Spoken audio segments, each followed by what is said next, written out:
Hello students. आज हम start करने वाले हैं अपना सीएमए फाइनल लॉ का एक नया चैप्टर। और उस चैप्टर का नाम है corporate winding up and dissolution. बच्चों, ये जो चैप्टर है ये सीएमए फाइनल लॉ के हिसाब से अगर मैं बात करूं तो ऐसा नहीं है कि बहुत ज्यादा इंपॉर्टेंट है। हाँ, एक टाइम था पहले 2015-16 के टाइम पे ये चैप्टर बहुत इंपॉर्टेंट हुआ करता था। पर एक्चुअली क्या है ना, इस चैप्टर में इतने सारे अमेंडमेंट आए हैं, इतने सारे और बार बार अमेंडमेंट आए हैं, तो अब ये चैप्टर की बेचारे की गत बिगाड़ के पटक दी है। तो अब ये चैप्टर सीएमए फाइनल लॉ के लिए बहुत ज्यादा इंपॉर्टेंट नहीं होता है। अगर मैं ज्यादा से ज्यादा बात करूं तो ये आप ये लगा सकते हैं कि ये 3 नंबर या 4 नंबर का बाई चांस एग्जाम में आ सकता है। अदरवाइज ये भी कम चांसेस रहते हैं। ऐसा नहीं है कि ये एग्जाम में आ ही रहा है और बहुत ज्यादा मार्क्स का 3-4 मार्क्स का बाई चांस ये क्वेश्चन इस चैप्टर से रिलेटेड आता है एग्जाम में। पर हम इस चैप्टर को प्रॉपर पूरे शिद्दत से पढ़ेंगे। प्रीवियस ईयर में जितने भी क्वेश्चन इस चैप्टर से आए हैं उनको हम सॉल्व भी करेंगे। बहुत कम क्वेश्चन आए हैं इस चैप्टर से और ज्यादातर वाइंडिंग अप कमिटी के फॉर्मेशन से रिलेटेड है, वो हम पढ़ेंगे जब हम इस चैप्टर को आगे डिटेल में देखना शुरू करेंगे। बच्चों, अब मैं ये चैप्टर पढ़ाना आपको स्टार्ट करता हूं। मैंने आपको बताया इस चैप्टर का नाम है वाइंडिंग अप एंड डिसोल्यूशन। आखिर वाइंडिंग अप का मीनिंग क्या होता है, डिसोल्यूशन का मीनिंग क्या होता है? देखिए बच्चों, वाइंडिंग अप अलग है और डिसोल्यूशन अलग है। वाइंडिंग अप एंड डिसोल्यूशन दोनों सेम नहीं होता। एग्जाम्पल के तौर पे मैं आपको समझाऊं, जैसे मैं आपको यहाँ पे डिफरेंस लिखकर बताता हूं। देखिए, ये तो है वाइंडिंग अप और ये है बच्चों आपका डिसोल्यूशन। बच्चे, वाइंडिंग अप का मतलब होता है कि कंपनी बंद हो रही है, कंपनी को बंद करने की शुरुआत हो चुकी है, कंपनी को बंद करने की स्टार्टिंग हो चुकी है। मतलब अब कंपनी को बंद किया जा रहा है, ये बात पक्की है। और अब हम कंपनी को बंद करना स्टार्ट कर रहे हैं। कंपनी को बंद करने का प्रोसेस अभी शुरू हुआ है, कंपनी बंद नहीं हुई है, कंपनी का एग्जिस्टेंस खत्म नहीं हुआ है। कंपनी आज भी एग्जिस्ट करती है, कंपनी का आज भी नामो निशान है, कंपनी आज भी अपनी आइडेंटिटी रखती है। अब हम कंपनी को बंद कर रहे हैं, प्रोसेस चल रहा है, उसे वाइंडिंग अप बोला जाता है। तो आप बोल सकते हो कि ये एक तरह का स्टार्ट है कंपनी को एंड करने का। ये स्टार्ट होता है कंपनी को एंड करने का, जबकि इसके अंदर कंपनी एंड हो जाती है। इसके अंदर बच्चे कंपनी एग्जिस्ट करती है, क्योंकि अभी हम कंपनी को बंद कर रहे हैं, कंपनी बंद हुई नहीं है, कंपनी को बंद किया जा रहा है। जबकि इसके अंदर कंपनी एग्जिस्ट नहीं करती। मैं और बात करूं बच्चों, आप ये बोल सकते हो कंपनी को बंद करने का ये पहला स्टेप है। हम यहां पर शुरू कर देते हैं कि भैया कंपनी को बंद करो, जो प्रोसेस है उसे फॉलो करो। जबकि डिसोल्यूशन तो लास्ट स्टेप है, इसके अंदर कंपनी खत्म हो चुकी है, कंपनी खत्म हो चुकी है, कंपनी का एग्जिस्टेंस नहीं है, कंपनी का नामो निशान नहीं है, अब कंपनी एग्जिस्ट नहीं करती। तो याद रखिएगा बच्चों, वाइंडिंग अप जो है उसके अंदर कंपनी को बंद करने का प्रोसेस शुरू किया जाता है। इसके अंदर कंपनी के जितने असेट्स हैं उनको बेचा जाता है, कंपनी की बिल्डिंग को बेचा जाता है, कंपनी के जितने टेबल है, कुर्सी है, कंपनी जो प्रोडक्ट, कंपनी की जितनी कोई भी ऐसी चीज जिसको बेचा जा सकता है उसको वाइंडिंग अप टाइम पर बेच देते हैं, जिससे कि कंपनी के पास में पैसा आए और वो अपने लाइबिलिटी होल्डर को पेमेंट दे सके, डिवेंचर होल्डर को, क्रेडिटर को पेमेंट दे सके। तो जब वाइंड अप होता है तो कंपनी के असेट्स को बच्चे बेच दिया जाता है और कैश में रियलाइज किया जाता है, जिससे कि जिन लोगों को पैसा देना बनता है उनको पैसा दिया जा सके। अगर कुछ पैसा बच जाता है, सपोज करें कि एक कंपनी है रिलायंस और वो कंपनी अब बंद हो रही है, वाइंडिंग अप हो रहा है, तो उसके असेट्स को बेच दिया गया, असेट्स को बच्चे बेच दिया गया, असेट्स सोल्ड और कैश में रियलाइज किया गया। और लाइबिलिटी का पेमेंट किया गया, लाइबिलिटी का पेमेंट किया गया, लाइबिलिटी इज पेड ऑफ। लेकिन बच्चे लाइबिलिटी कम थी और हमारे पास में जो पैसा आया था वो ज्यादा है, मतलब सरप्लस बच गया कंपनी के पास में, तो कंपनी उस सरप्लस को अपने मेंबर्स में बांट देगी, अगर बच जाता है तो बांट देगी।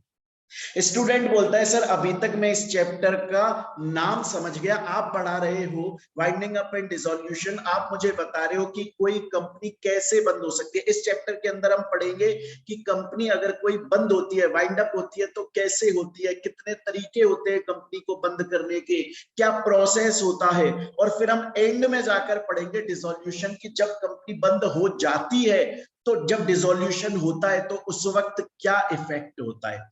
हम कंपनी को बंद करने की शुरुआत से लेकर वाइंडिंग अप से लेकर डिसोल्यूशन यहां तक का सफर देखने वाले, यहां तक की जर्नी देखने वाले इस चैप्टर में।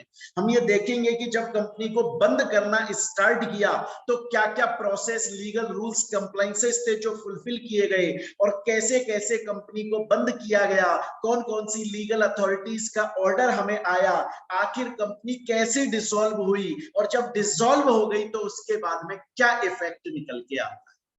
हम ये पूरी जर्नी इस चैप्टर के अंदर पढ़ने वाले हैं, सभी रूल्स रेगुलेशंस को हम यहां पर पढ़ने वाले हैं।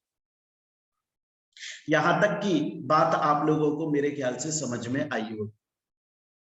अब बच्चे, अब हम स्टार्ट करते हैं वाइंडिंग अप के बारे में पढ़ना। अभी तक मैंने आपको ये इंट्रोडक्शन दिया है।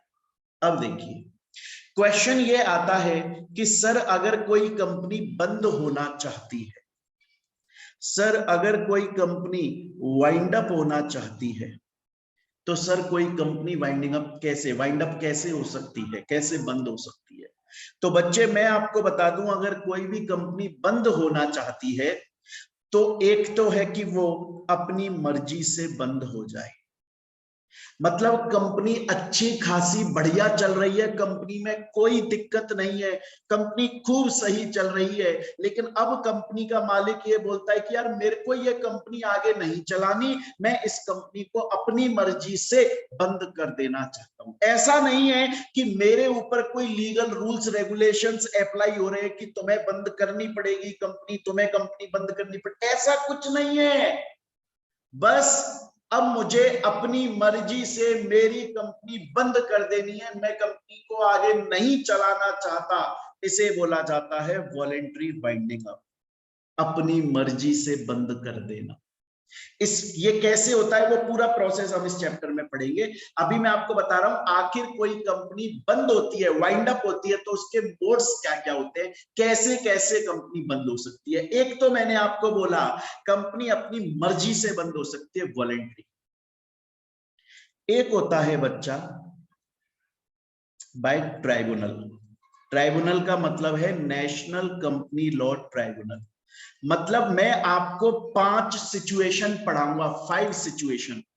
अगर उन 5 में से किसी भी एक भी सिचुएशन में कोई कंपनी फॉल हो गई, मैं आपको 5 सिचुएशंस पढ़ाऊंगा, अगर कोई कंपनी इन 5 में से किसी भी सिचुएशन में फॉल हो गई तो बच्चे उस कंपनी को वाइंड अप होना पड़ेगा।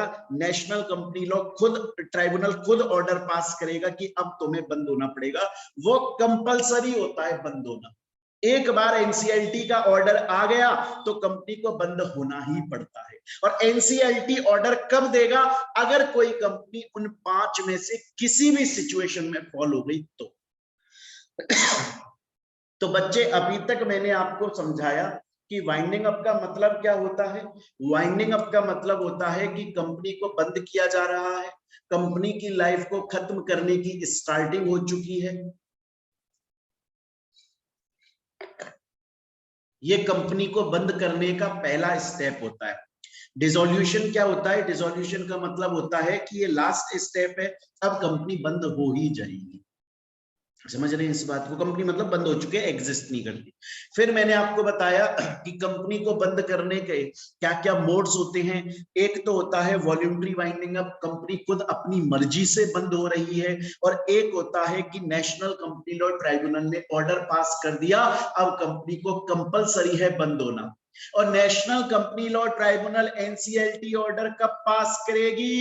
एनसीएलटी ऑर्डर तब पास करेगी जब कोई भी कंपनी, मैं जो आपको पढ़ाने वाला हूं उन 5 में से किसी भी सिचुएशन में अगर फॉल हो जाती है, 5 में से अगर किसी भी सिचुएशन में अगर कंपनी फॉल हो जाती है तो फिर कंपनी को बंद होना कंपलसरी हो जाता है।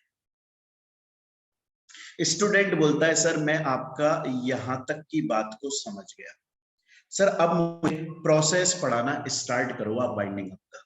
तो बच्चे पहले मैं आप लोगों को पढ़ाऊंगा कंपलसरी बाइंडिंग अप, जो कि नेशनल कंपनी लॉ ट्राइब्यूनल के ऑर्डर के थ्रू होती है कंपनी बंद।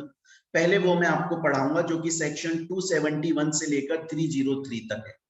और फिर बच्चों जब ये पूरा प्रोसेस कंप्लीट हो जाएगा, जो कि बहुत लंबा प्रोसेस है, इसमें 1-2 क्लासेस हमारी लगेंगी, उसके बाद में फिर वॉल्यूंटरी बाइंडिंग अप, जो बहुत ज्यादा अब आज के वक्त इंपॉर्टेंट नहीं रह गया है। आज के वक्त इंपॉर्टेंट ये रह गया है compulsory binding up national company law tribunal के थ्रू होना। चलिए तो अब हम इसमें पढ़ना स्टार्ट करते।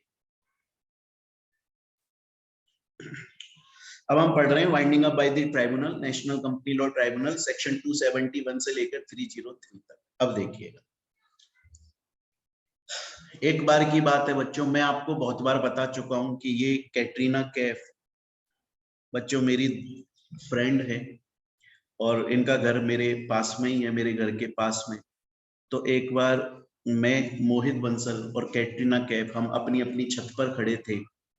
तो कैटरीना कैफ को पता है कि मैं कंपनी लॉ पढ़ाता हूं, मुझे लॉ के बारे में नॉलेज है, तो ये मेरे से पूछने लग गई। इन्होंने बोला मोहित ऐसी कौन कौन सी सिचुएशंस होती हैं जिनके अंदर एनसीएलटी किसी कंपनी को कंपल्सरली वाइंड अप कर देती है? कौन कौन सी सिचुएशंस होती हैं? मैंने इनको बताया था, जैसे आपको मैंने बताया है कि 5 सिचुएशन हैं। अगर 5 में से कोई भी कंपनी किसी भी सिचुएशन में फॉल हो गई तो बंद होना कंपलसरी है। तो अब कैटरीना कैफ पूछ रही कि मोहित वो जो 5 सिचुएशंस होती हैं, कौन कौन सी सिचुएशन होती हैं? तो अब मैं इनको बता रहा हूं कि कैटरीना, जो वो 5 सिचुएशन होती हैं वो समझ लो। पहली सिचुएशन, अगर कंपनी ने खुद अपनी मर्जी से स्पेशल रिजोल्यूशन पास किया। सपोज करें कोई, और बच्चों ये पहला पॉइंट जो मैंने आपको बोला है, इससे आपके दिमाग में बहुत सारे क्वेश्चंस आ रहे होंगे, वो सब सॉल्व कर दूंगा मैं अपने आप। सपोज करिए कि एक कंपनी है और उस कंपनी का नाम है एयरटेल। उस कंपनी ने खुद ने अपनी जनरल मीटिंग कॉल करी और प्रपोजल रखा मेंबर्स के सामने कि अब हम अपनी कंपनी को बंद कर देते हैं। खुद अपनी मर्जी से कर रही है कंपनी, और मेंबर्स ने स्पेशल रिजोल्यूशन पास कर दिया। कैटरीना बोली लेकिन मोहित ये फिर कंपलसरी वाइंडिंग अप कैसे हुआ? ये फिर वॉलेंट्री वाइंडिंग अप नहीं हो गया? तुम तो मेरे को कंपलसरी वाइंडिंग अप पढ़ा रहे हो, जहां पर एनसीएलटी थी जबरदस्ती कंपनी को बंद कर रही है क्योंकि कंपनी किसी सिचुएशन में फॉल हो गई है। लेकिन तुम बोल रहे हो अगर कंपनी ने खुद ने अपनी मर्जी से स्पेशल रिजोल्यूशन पास किया तो एनसीएलटी उसको बंद कर देगी। ये क्या बात है यार? ये तो फिर दोनों में देखा जाए तो कॉन्ट्राडिक्शन हो रहा है। नहीं है, ध्यान से पढ़े। एक कंपनी है बच्चों, उसका नाम है एरोज इंटरनेशनल। एरोज इंटरनेशनल, अब 2 सिचुएशन पढ़ा रहा हूं, एक ही कंपनी की 2 सिचुएशन पढ़ा रहा हूं। पहली सिचुएशन, एरोज इंटरनेशनल कंपनी ने खुद ने जनरल मीटिंग बुलाई, मेंबर्स के सामने प्रपोजल रखा कि अब हम बंद हो जाते हैं, स्पेशल रिजोल्यूशन पास कर दो। मेंबर्स ने स्पेशल रिजोल्यूशन पास कर दिया, यहां तक ठीक है। और एरोज इंटरनेशनल कंपनी, जब मेंबर्स ने स्पेशल रिजोल्यूशन पास करा वाइंड अप का, उसके बाद में एरोज इंटरनेशनल ने खुद ने कोई लिक्विडेटर अपॉइंट किया जो कि कंपनी को बंद करवा दे। कंपनी ने खुद ने जनरल मीटिंग बुलाई, खुद मेंबर से स्पेशल रिजोल्यूशन पास करवाया, और उसके बाद में कंपनी को बंद करने का जो प्रोसेस है वो भी खुद ने किया। खुद ने ही लिक्विडेटर अपॉइंट किया, खुद ने ही बोला कि तुम कंपनी को बंद कर दो। ये तो हो जाता है वॉलेंट्री वाइंडिंग अप। लेकिन अगर एरोज इंटरनेशनल कंपनी ने जनरल मीटिंग बुलाई, खुद ने अपनी मर्जी से बुलाई, मेंबर्स के सामने प्रपोजल रखा, उन्होंने स्पेशल रिजोल्यूशन पास किया कि हाँ बंद कर दो, लेकिन एरोज नाउ खुद बंद नहीं कर रहा है, बल्कि वो NCLT national company law tribunal के पास में पहुंचा और नेशनल कंपनी लॉ ट्राइब्यूनल के पास में जाकर बोला कि हम बंद होना चाहते हैं, मेंबर्स ने स्पेशल रिजोल्यूशन पास कर दिया है, लेकिन अब आगे का प्रोसेस आप करवाएं, आप लिक्विडेटर अपॉइंट करें और आप हमारी कंपनी को बंद करवाएं। ये कंपलसरी वाइंडिंग अप है। मैं और एग्जांपल देकर समझाता हूं। देखिए, सपोज कीजिए एक कंपनी है बच्चे, और कंपनी है आपकी रिलायंस, और रिलायंस कंपनी ने जनरल मीटिंग के अंदर स्पेशल रिजोल्यूशन पास करवाया बंद होने का। अब दो situation, company itself winding up, मतलब कंपनी खुद सभी प्रोविजंस को फॉलो करके बंद हो रही, एनसीएलटी के पास गई नहीं वो, तो ये वॉलेंट्री वाइंडिंग अप है। और बच्चे में दूसरी सिचुएशन आपको बताऊं, दूसरी सिचुएशन के अंदर कंपनी नाउ फाइल्ड पेटिशन, मतलब एप्लीकेशन टू एनसीएलटी कि हम बंद होना चाहते हैं, आप हमें बंद करवा दो। यहां तक तो वॉलेंट्री चल रहा था, लेकिन उसके बाद ये एनसीएलटी के पास एप्लीकेशन लगा दी, तो अब ये कंपलसरी के अंदर फॉलो हो जाएगा। तो समझें, अगर किसी कंपनी ने खुद की जनरल मीटिंग बुलाई, खुद स्पेशल रिजोल्यूशन पास करवाया, लेकिन उसके बाद में अगर उसने एनसीएलटी को एप्लीकेशन नहीं लगाई, खुद से वाइंडिंग अप स्टार्ट कर दिया, खुद अपना लिक्विडेटर अपॉइंट कर दिया, that is voluntary winding up. लेकिन अगर कंपनी एनसीएलटी के पास चली गई कि स्पेशल रिजोल्यूशन तो हमने पास कर लिया है, हम चाहते हैं आगे का जो प्रोसेस है वो आप फॉलो करें, that is compulsory winding. Clear है ये चीज? तो अब हम दोबारा से एक बार रिवाइज करते हैं, अभी तक जो पढ़ा फिर कंटिन्यू करेंगे। मैंने बच्चे आपको पढ़ाया कि वाइंडिंग अप एक अलग चीज है, डिसोल्यूशन एक अलग चीज है। वाइंडिंग अप स्टार्टिंग होती है, डिसोल्यूशन एंड होता है। वाइंडिंग अप में हम कंपनी को बंद करना शुरू करते हैं, डिसोल्यूशन के अंदर कंपनी खत्म हो जाती है। फिर उसके बाद मैंने आपको बताया कि अगर किसी भी कंपनी को वाइंड अप करना है तो हमारे पास में दो मोड, दो मैनर होते हैं। पहला मोड होता है वॉलंटरी वाइंडिंग, मतलब एक मोड होता है वॉलंटरी वाइंडिंग अप, कंपनी अपनी मर्जी से बंद हो रही है, कोई उस पर जबरदस्ती नहीं कर रहा है, खुद की मर्जी से बंद हो रही है। और एक होता है कि कंपनी किसी सिचुएशन में फॉल हो गई है। 5 सिचुएशन हम पढ़ेंगे, 5 में से अगर किसी भी सिचुएशन में कंपनी फॉल हो गई है तो नेशनल कंपनी लॉ ट्राइब्यूनल उसे बंद करता है। वो 5 सिचुएशन के अंदर पहली सिचुएशन मैंने आपको बताई, अगर कंपनी ने खुद ने जनरल मीटिंग में स्पेशल रिजोल्यूशन पास किया कि मुझे बंद होना है, लेकिन उसके बाद लिक्विडेटर खुद ने अपॉइंट नहीं किया, आगे का प्रोसेस नहीं किया, बल्कि नेशनल कंपनी लॉ ट्राइब्यूनल के पास में चली गई, दैट इज कंपल्सरी वाइंडिंग। पहला पॉइंट समझ में आ गया बच्चे? दूसरे पॉइंट पर चलते हैं। ये बात मैंने पहले पॉइंट की एग्जांपल से पूरी समझा दिया। नेक्स्ट पॉइंट, अगर कोई भी कंपनी नेशनल सिक्योरिटी के अगेंस्ट में कुछ काम कर रही है, देश की मॉरलिटी के खिलाफ कुछ काम कर रही है, देश की डिसेंसी के खिलाफ कुछ काम कर रही है, ऐसा कुछ कर रही है जो टेररिस्ट एक्टिविटी में काउंट हो सकता है, अगर कंट्री का, भारत का, हमारे देश का किसी के साथ में वॉर, युद्ध चल रहा है, तब भी आप उनके साथ में टॉकिंग टर्म्स में हो, नहीं होने चाहिए, वो हमारे एलियन एनिमी हो गई दूसरी कंट्री, लेकिन फिर भी आप टॉकिंग टर्म्स में। अगर कोई भी कंपनी इंडिया की इंटीग्रिटी, इंडिया के सम्मान के खिलाफ काम कर रही है, उसकी इज्जत के खिलाफ काम कर रही है, उसकी सिक्योरिटी के खिलाफ काम कर रही है, फॉरेन स्टेट्स के साथ में, ऐसे फॉरेन कंट्रीज जिनसे इंडिया का वॉर चल रहा है, युद्ध चल रहा है, उनके साथ में आप अपने फ्रेंडली रिलेशन रख रहे हो, ये गलत है। ऐसी कंपनी को बंद कर दिया जाएगा, एनसीएलटी ऑर्डर पास कर देगी। स्टूडेंट बोलता है सर मुझे 2 बातें समझ में आ गई। पहला तो मुझे ये समझ में आ गया कि अगर कंपनी ने स्पेशल रिजोल्यूशन पास किया और एनसीएलटी के पास आ गई, या फिर कोई भी कंपनी अगर नेशनल सिक्योरिटी के अगेंस्ट में कुछ काम कर रही है। 2 पॉइंट समझ गए। थर्ड पॉइंट, अगर आरओसी ने, रजिस्ट्रार ऑफ कंपनीज ने एनसीएलटी को एप्लीकेशन लगाई, कौन एप्लीकेशन लगा रहा है? आरओसी। किसको लगा रहा है? एनसीएलटी को। क्यों लगा रहा है? आरओसी एनसीएलटी से बोल रहा है कि एनसीएलटी आप फलानी कंपनी को बंद कर दो, क्योंकि मुझे पता लग गया है कि जो वो कंपनी है ना, वो फ्रॉड कंपनी है, वो इलीगल काम कर रही है। एक्चुअली मैं वो कंपनी बनाई ही इलीगल काम करने के लिए थी। वो कंपनी इसलिए नहीं बनाई थी कि नॉर्मली बिजनेस करे, वो कंपनी बनाई ही इलीगल काम करने के लिए थी।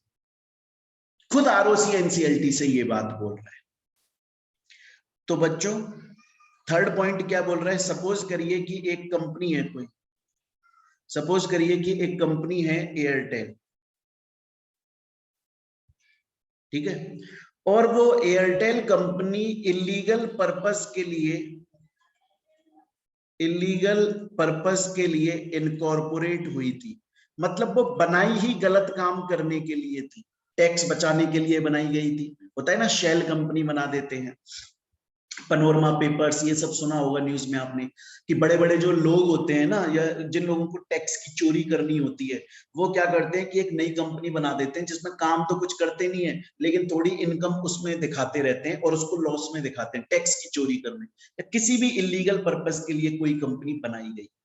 आज आरओसी को ये बात पता लग गई, आरओसी को पता लगी, तो आरओसी खुद एप्लीकेशन लगा रहा है एनसीएलटी को कि ये कंपनी गलत काम करती है, ये कंपनी इलीगल काम करती है, ये कंपनी लॉ के अगेंस्ट में काम करती है, ये कंपनी इलीगल पर्पस के लिए काम करती है, इस कंपनी को बंद कर दिया जाए। तो एनसीएलटी बंद कर देगी। तो 3 सिचुएशन मैंने आपको पढ़ाई बच्चों अभी तक। एक सिचुएशन मैंने आपको पढ़ाई कि अगर कंपनी ने खुद ने स्पेशल रिजोल्यूशन पास कर लिया। दूसरी सिचुएशन मैंने पढ़ाई बच्चे की, कंपनी अगर नेशनल सिक्योरिटी के अगेंस्ट में कुछ काम कर रही है। और थर्ड सिचुएशन बच्चे मैंने आपको पढ़ाई कि अगर कंपनी इलीगल पर्पस के लिए काम कर रही है। लेकिन याद रखिएगा एक बात, लेकिन बच्चों एक बात याद रखिएगा, आरओसी, मैंने आपको थर्ड पॉइंट में बताया कि आरओसी एनसीएलटी के पास में एप्लीकेशन लगा रहा है कि फलानी कंपनी इलीगल पर्पस के लिए बनी है, आप उसे बंद कर दो। आरओसी एनसीएलटी के पास में एप्लीकेशन तब ही लगा सकता है जब सेंट्रल गवर्नमेंट ने उसे अप्रूवल दे दी है। अगर आरओसी एनसीएलटी के पास एप्लीकेशन लगाना चाहता है कंपनी को वाइंड अप करवाने के लिए, तो पहले उसे सेंट्रल गवर्नमेंट से अप्रूवल लेनी पड़ेगी। तो आरओसी पहले सेंट्रल गवर्नमेंट से अप्रूवल लेगा और फिर एनसीएलटी को एप्लीकेशन लगाएगा।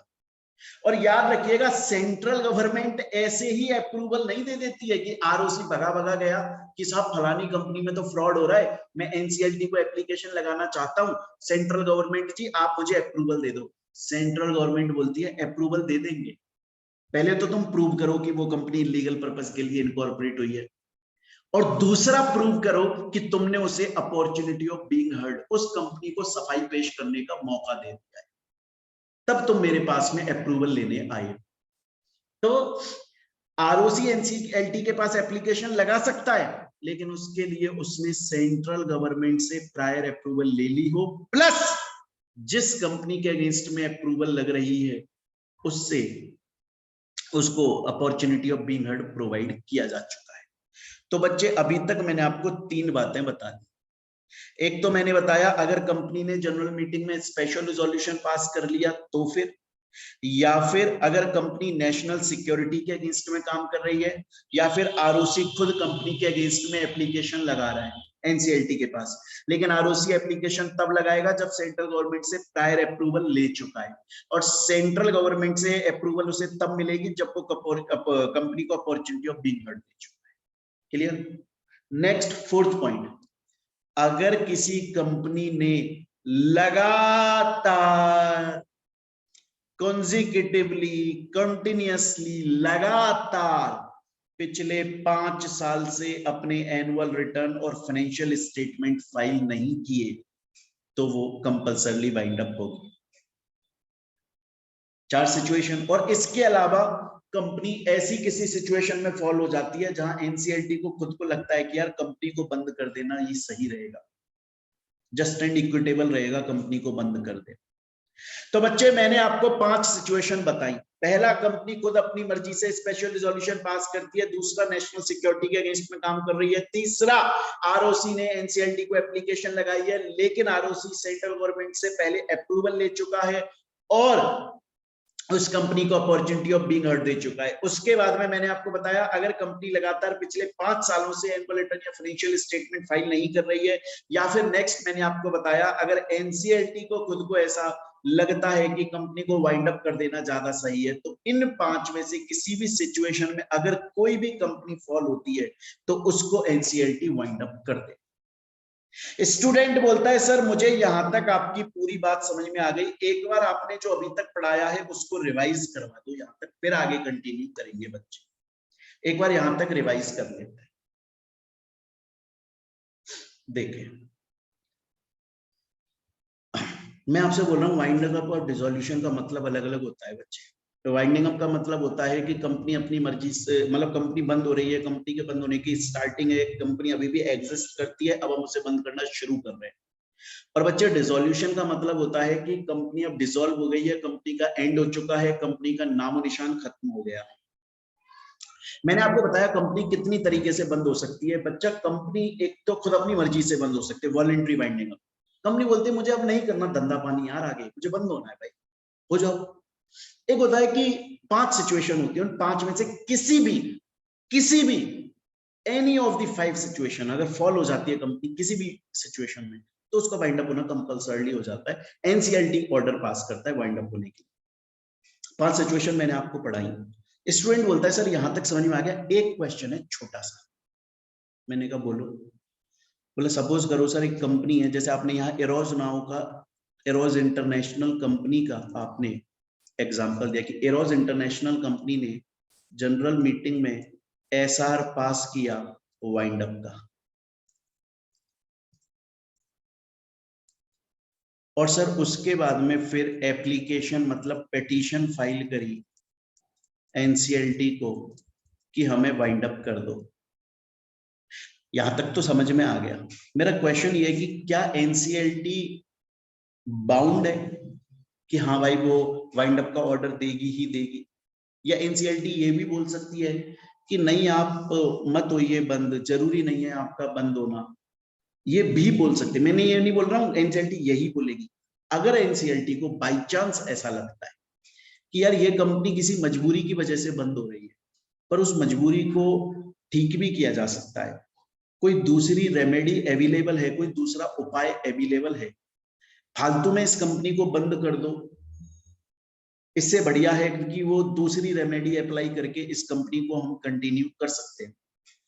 तो जब भी एनसीएलटी के पास एप्लीकेशन आती है तो एनसीएलटी बाउंड नहीं है कि वो हमेशा वाइंडिंग अप का ही ऑर्डर पास करेगा। अगर उसे लगता है कोई दूसरी रेमेडी अवेलेबल है, कंपनी को वाइंड अप होने से बचाया जा सकता है, तो वो वाली रेमेडी अप्लाई कर देगा। ऐसा कुछ जरूरी नहीं होता है। देखिए लिखा हुआ है यहाँ पे, एनसीएलटी हैज डिस्क्रिशनरी पावर, मतलब एनसीएलटी डिस्क्रिशन पे काम करेगा। डिस्क्रिशन मतलब अपनी मर्जी अपनी इच्छा से काम करेगा। उसे लगेगा कि हाँ बंद कर दो कंपनी को तो कर देगा, उसे लगेगा नहीं बंद करना जरूरी नहीं है तो नहीं करेगा, दूसरा रेमेडी अवेलेबल करवा देगा कंपनी। स्टूडेंट बोलता है ठीक है सर मुझे ये पॉइंट समझ में आ गया। एक और क्वेश्चन है सर मेरा, आपने बताया अगर कोई भी कंपनी इन 5 में से किसी भी सिचुएशन में फॉल हो जाती है तो उसके लिए बंद होना कंपलसरी हो जाता है। ठीक है, 4 सिचुएशन हमें बड़ी अच्छे से समझ में आई। सर एक लास्ट वाली जो सिचुएशन है उसमें आपने बोला कि एनसीएलटी को खुद को अगर कभी ऐसा लगता है कि कंपनी ऐसी सिचुएशन में फॉल हो गई है जिसमें कंपनी को बंद कर देना ज्यादा बेहतर है, जस्ट एंड इक्विटेबल है। अगर हम कंपनी को बंद कर दें तो उसके साथ में जस्टिस है और इक्विटेबल, कि अगर जरूरी नहीं है यही कंपनी, अगर कोई दूसरी कंपनी भी ऐसी किसी सिचुएशन में फॉल हो गई होती ना, हम उसको भी यही करते। इक्वल है हमारे लिए सब कंपनीज। एनसीएलटी बोल रहा है कि मेरे लिए सब कंपनीज इक्वल है। अगर कोई दूसरी कंपनी भी ऐसी किसी सिचुएशन में फॉल होती मैं उसको भी बंद ही करता। जस्ट एंड इक्विटेबल है वाइंड अप करना कंपनी को। ऐसी कौन कौन सी सिचुएशंस हो सकती है एक हो सकता है डेडलॉक चल रहा है कंपनी में। सर डेडलॉक क्या है? डेडलॉक का मतलब है कि कंपनी का टॉप मैनेजमेंट मिडिल मैनेजमेंट से, मिडिल लेवल से बात नहीं कर रहा है, टॉकिंग टर्म्स में नहीं, और मिडिल वाला लोअर से बात नहीं कर रहा, मतलब आपस में ये लोग बात नहीं कर रहे। अब किसी कंपनी के एम्प्लॉइज, कंपनी के अंदर काम करने वाले लोग अगर आपस में बात नहीं कर रहे हैं, इसका मतलब बिना प्लानिंग के काम कर रहे हैं, इसका मतलब उनके बीच में कोई लड़ाई चल रही है। ऐसी कंपनी जो बिना प्लानिंग के काम कर रही है, जिसके लोग आपस में बातचीत करना पसंद नहीं करते, कंपनी क्या तो प्रोडक्ट बनाएगी और क्या तो सर्विस देगी कस्टमर को, वो कस्टमर का पैसा और बर्बाद कर देगी, बंद कर, ऐसी सिचुएशन हो सकती है। या फिर कंपनी के अंदर मिसमैनेजमेंट या ऑपरेशन चल रहा है, मैं चैप्टर पूरा पढ़ा चुका हूं आपको मिसमैनेजमेंट ऑपरेशन का। या फिर कंपनी अपने मेन ऑब्जेक्ट को खो चुकी है, कंपनी बनी किस पर्पस के लिए थी, अब कुछ और हो रहा है कंपनी के अंदर।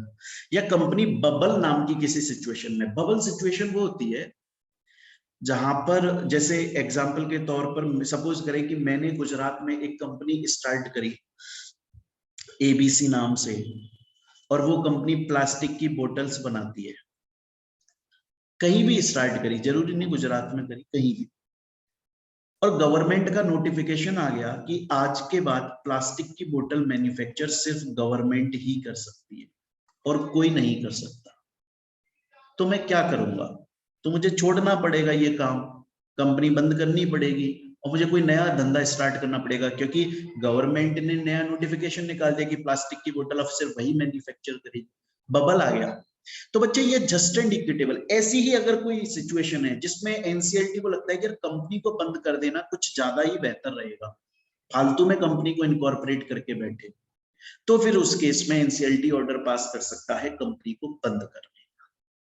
तो बच्चों अभी तक मैंने आपको बताया वाइंडिंग अप फर्स्ट स्टेप होता है, डिसोल्यूशन लास्ट स्टेप होता है। वाइंडिंग अप में कंपनी एग्जिस्ट करती है, डिसोल्यूशन में एग्जिस्ट नहीं करती है। वाइंडिंग अप के अंदर मैंने मोड्स बताए, एक वॉलंटरी वाइंडिंग अप है, कंपनी अपनी मर्जी से बंद हो रही है। एक मैंने आपको बताया कि 5 में से किसी सिचुएशन में कंपनी फॉल हो जाती है तो बंद होना कंपलसरी हो जाता है। 5 सिचुएशन के लिए मैंने बताया, एक तो कंपनी ने खुद स्पेशल रिजोल्यूशन पास किया बट एनसीईआरटी के पास डिस्क्रिशनरी पावर है। एक बच्चे मैंने आपको बताया कि नेशनल सिक्योरिटी के अगेंस्ट में काम कर रहे हैं। एक मैंने बताया आरओसी ने एनसीएलटी को एप्लीकेशन लगाकर बोला है, लेकिन आरओसी एनसीएलटी को एप्लीकेशन तभी लगाएगी जब सेंट्रल गवर्नमेंट से पहले अप्रूवल ले चुकी है एंड उस कंपनी को अपॉर्चुनिटी ऑफ बीइंग हर्ट दे चुकी है। देन उसके बाद में मैंने आपको बोला कि इसके अलावा फिर मैंने बताया पिछले 5 साल से कंपनी ने अपने रिटर्न्स, फाइनेंशियल स्टेटमेंट फाइल नहीं किए, या जस्ट एंड इक्विटेबल रीजन है। यहां तक हम पढ़ चुके। स्टूडेंट बोलता है लेकिन सर एक क्वेश्चन है मेरा, आप बोल रहे हो कि ये जो कंपलसरी वाइंडिंग अप है इसमें एनसीएलटी ऑर्डर पास करता है, एनसीएलटी अपने ऑर्डर में लिखता है कंपनी को कि हमें पता चल चुका है कि आप 5 में से इस वाली सिचुएशन में फॉल हो गए हो और अब आपको बंद होना पड़ेगा, एनसीएलटी ऑर्डर देता है। सर क्वेश्चन ये है एनसीएलटी को कैसे पता लगता है? एनसीएलटी को कैसे पता लगता है? कैसे पता लगेगा एनसीएलटी को कि फलानी कंपनी के अंदर उन 5 में से ये वाली सिचुएशन हो गई है? हो सकता है या तो खुद से पता लग जाए या फिर उसके पास में एप्लीकेशन लगाई जाए। अब क्वेश्चन ये आता है कि सर एप्लीकेशन कौन कौन लगा सकता है? बच्चे खुद कंपनी लगा सकती है, जब कंपनी ने स्पेशल रिजोल्यूशन पास किया खुद को वाइंड अप करने के लिए तो खुद कंपनी लगा सकती है, या फिर कॉन्ट्रीब्यूटरी लगा सकता है। कॉन्ट्रीब्यूटरी कौन होता है? एक तरह से कंपनी के मेंबर्स, शेयर होल्डर्स होते हैं।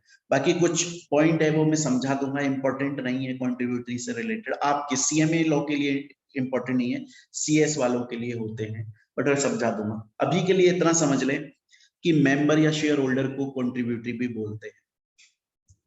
खुद कंपनी लगा सकती है या कॉन्ट्रीब्यूटरी लगा सकता है, या कंपनी एंड कॉन्ट्रीब्यूटरी दोनों मिलकर लगा सकते हैं जॉइंट, या फिर कोई दूसरा पर्सन जिसको सेंट्रल गवर्नमेंट ने ऑथराइज कर दिया है, या फिर अगर मैं बी पॉइंट पे चला जाऊं जहां पर हमने पढ़ा था कि सिक्योरिटी, कंपनी के नेशनल सिक्योरिटी के अगेंस्ट में काम हो रहा है, तो खुद सेंट्रल गवर्नमेंट या स्टेट गवर्नमेंट एप्लीकेशन लगा सकती है।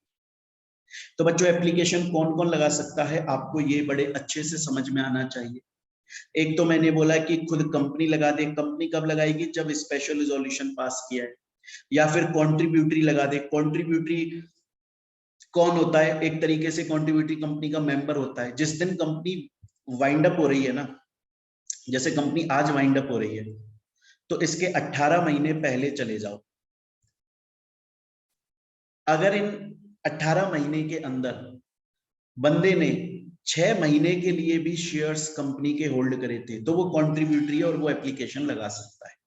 जिस दिन कंपनी का वाइंड अप स्टार्ट हो रहा है उसके 18 मंथ्स पहले चले जाओ, एंड ड्यूरिंग दोज 18 मंथ्स, उन 18 महीनों के अंदर चेक करो कि क्या बंदे ने कम से कम 6 महीने के लिए शेयर्स होल्ड करे थे, फिर वो लगा सकता है एप्लीकेशन। कॉन्ट्रीब्यूटरी है। ये आपको बहुत डिटेल में नहीं जाना है क्योंकि ये आपके लिए इतना इंपॉर्टेंट नहीं है। कंपनी खुद लगा सकता है, कॉन्ट्रीब्यूटरी लगा सकता है, कंपनी कॉन्ट्रीब्यूटरी मिलकर लगा सकते हैं, कोई दूसरा पर्सन जिसको सेंट्रल गवर्नमेंट ने ऑथराइज किया है, या नेशनल सिक्योरिटी के अगेंस्ट में कंपनी गई है तो खुद सेंट्रल गवर्नमेंट या स्टेट गवर्नमेंट भी लगा सकती है। एक इंपॉर्टेंट बात जो आपको समझ में आनी चाहिए, इंपॉर्टेंट बात यह है, सपोज करें कि एक कंपनी है रिलायंस, एक कंपनी है बच्चे रिलायंस, और रिलायंस कंपनी उन 5 में से किसी सिचुएशन में फॉल हो गई है, तो फिर अब पिटीशन लगाई जा रही है एनसीएलटी को बताने के लिए कि कंपनी 5 में से इस सिचुएशन में फॉल हो गई है, आप वाइंड अप कर दो। बच्चों जब एनसीएलटी को पिटीशन लगाई जाती है ना, साथ में वो पिटीशन आरओसी को लगना जरूरी होता है। साथ में वो पिटीशन आरओसी को भी लगाई जाती है। पहली बात। दूसरी बात, आरओसी 60 दिन के अंदर अपना एक opinion national company law tribunal NCLT को देता है कि उसको क्या लगता है, क्या करना चाहिए कंपनी के साथ। क्या कंपनी को बंद कर देना चाहिए या नहीं करना चाहिए, कोई दूसरी रेमेडी अवेलेबल करवा देनी चाहिए। तो बच्चे एप्लीकेशन कौन कौन लगा सकता है ये मैंने आपको बताया। एक कॉन्ट्रीब्यूटरी वो होता है जो कंपनी का, आप इतना याद रखें जो मेंबर शेयर होल्डर है वो कॉन्ट्रीब्यूटरी, बाकी ये सब याद रखना चाहे रखें, कोई खास है नहीं आपके लिए।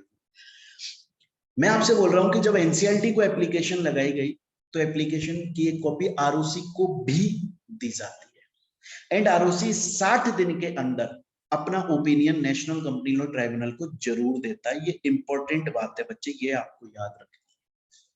तो मेरे ख्याल से अभी तक मैंने आपको जितना पढ़ाया वो आपको समझ में आ गया होगा। क्लियर है ये चीज यहां तक? ये पॉइंट हम पहले ही पढ़ चुके हैं, तो इसमें ऐसा कुछ नहीं, यहां तक हम पहले ही पढ़ चुके हैं।